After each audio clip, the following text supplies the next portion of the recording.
আসসালামু আলাইকুম। নানা নানি দাদা দাদির সাথে কিন্তু নাতি নাতনির মধুর সম্পর্ক থাকে। আমার নানির সাথে আমার এত ভালো সম্পর্ক ছিল। আমি অনেক ছোট বয়সে যদিও আমার নানিকে হারিয়ে ফেলেছি, বেশি দিন নানিকে কাছে পাইনি, তবুও নানির কথা আমার মনে আছে। আমার বয়স যখন 9 হবে, 9-10 এরকম, তখন আমার নানি মারা গেছে। আমার মনে আছে নানি যখন আমাদের বাসায় আসতেন ভর্তা তৈরি করতেন। নানির হাতের ভর্তা ভীষণ মজা। আর ভর্তা তৈরি হয়ে গেলে নানি এভাবে পাটায় কিছুটা ভাত নিয়ে মেখে আমাদের মুখে দিতেন। ট্রাস্ট মি, এটার যে কী টেস্ট আমি এখনও ভুলতে পারবো না। সেই যে কত বছর আগে হবে, 25 বছর কিংবা 20 বছর এরকম হবে আগে নানি মারা গেছেন। সেই স্বাদ আমার মুখে এখনও লেগে আছে। মাঝে মাঝে আমি যেটা করি, ভর্তা তৈরি করে নানির কথা মনে পড়লে এরকম করে পাটায় ভাত নিয়ে মেখে তারপরে খাই। নানি আমার কাছে একটা অন্যরকম ভালোবাসার জায়গা ছিল। যদিও আমি বেশি দিন পাইনি নানিকে কাছে।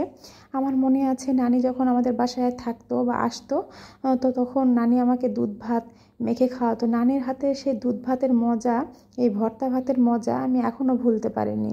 তো আজকে আমার নানির রেসিপি ফলো করে আমি ভর্তা তৈরি করছি। দেখতেই পাচ্ছেন আমি কিছুটা বরবটি একটু বড় বড় করে কেটে নিয়েছি। আর সেটা তেলের মধ্যে কিন্তু কিচ্ছু দিইনি, লবণও না, শুধু ভেজে নিয়েছি। বরবটিগুলো 80% সিদ্ধ হয়ে গেছে, তখন নামিয়ে নিয়েছি। আর প্যানে দিয়েছি কিছুটা পেঁয়াজ, রসুন আর কাঁচামরিচ। এগুলো একটু সফট হয়ে আসা পর্যন্ত অপেক্ষা করছিলাম। তারপর এর সাথে অ্যাড করে দিলাম কিছুটা কুচো চিংড়ি। এই কুচো চিংড়ি বরবটির ভর্তাকে মানে যে বহু গুণে স্বাদের বাড়িয়ে দেবে বরবটি ভর্তার। তো এগুলো আমি একটু ভাজা ভাজা করে নেব, ঠিক আছে।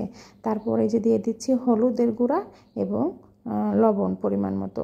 বেশি কিচ্ছু লাগে না এই ভর্তাতে, কয়েকটা উপকরণ থাকলেই হয়ে যায়, যেমন কুচো চিংড়ি, বরবটি এবং পেঁয়াজ রসুন তো আমাদের বাসায় থাকেই, এটা তো বলার অপেক্ষা রাখে না। তো এগুলো একটু ভাজা ভাজা হওয়া পর্যন্ত আমি অপেক্ষা করছি।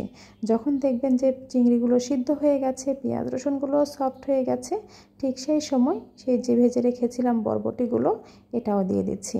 বরবটির কালারটা যেন বেশি চেঞ্জ না হয়ে যায়, এটা খেয়াল রাখবেন। তো আমি বরবটিগুলো দিয়ে দিলাম, দিয়ে আরও কিছুটা সময় নেড়ে নেব। খুব বেশি সময় নাড়তে হবে না, যেহেতু আমি বরবটিগুলো ভেজে নিয়েছি আগে, সিদ্ধ হয়ে গেছে 80%-এর মতো হবে। আর বাকি 20% আমি এখন সিদ্ধ করে নিচ্ছি। আমি কিন্তু এখানে এক ফোঁটাও পানি ব্যবহার করিনি, দেখতেই পেয়েছেন আপনারা। আর উপর থেকে দিয়ে দিলাম সামান্য কিছুটা ধনিয়া পাতা। ধনিয়া পাতার ফ্লেভার বরবটি ভর্তার মধ্যে খুবই ভালো মানায়। আর এটা কিন্তু এখন ডান। এই ভর্তাটা আপনি একদিন করে কিন্তু 2-3 দিন খেতে পারেন। আর ফ্রিজে রাখলে 2-3 দিন খেতে পারবেন, আর বাইরে রাখলে কিন্তু আপনার 2 দিন পর্যন্ত ভালো থাকবে, যেহেতু এখানে কোনো পানি ব্যবহার করা হয়নি। ভর্তাগুলো আমার যে ভাজা হয়ে গেছে, ভর্তার উপকরণগুলো, এখন আমি এটা ঠান্ডা করে পাটায় উঠিয়ে নিয়েছি। শিলপাটায় বেটে ভর্তা করলে খুবই মজা লাগে, তবে কারো বাসায় যদি শিলপাটা না থাকে বা আপনার হাতে যদি সময় না থাকে, তো সেক্ষেত্রে কিন্তু আপনি ব্লেন্ডারও করতে পারেন। এটা যেভাবেই করেন না কেন, ট্রাস্ট মি, এই ভর্তাটা খেতে মারাত্মক হয়। গরম গরম ভাতের সাথে এই ভর্তা আর গরম ভাত যদি আপনার বাসায় থাকে, আর কিচ্ছু লাগবে না। এই একটা আইটেম দিয়ে আপনি পেট ভরে তৃপ্তি সহকারে ভাত খেতে পারবেন। আজকে আমার ভর্তা পাগল নানির রেসিপিটা আমি শেয়ার করেছি আপনাদের সাথে। আর কেমন লাগলো অবশ্যই যে কমেন্ট করে জানাবেন। আর গরম গরম ভাতের সাথে একবার যে ট্রাই করেই দেখুন, তারপর কমেন্ট করে আমাকে বলবেন যে কেমন লাগলো, ঠিক আছে। আসসালামু আলাইকুম, ভালো থাকবেন সবাই।